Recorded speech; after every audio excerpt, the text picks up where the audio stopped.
In this video, I'll talk about how you can get back to the guide on YouTube TV.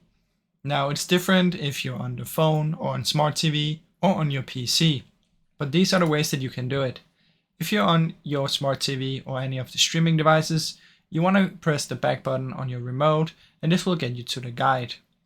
Now, if you want to open up the live TV guide, you can just press on the live button if you have it, and this should open the TV guide.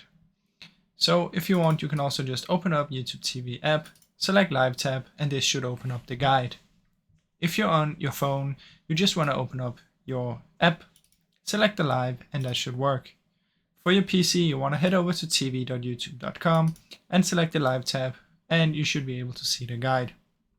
Now, if for some reason you don't see the guide, just restart the app or refresh your browser, depends on if you're on your PC or phone, and then it should work. Now, I really hope you enjoyed this short video.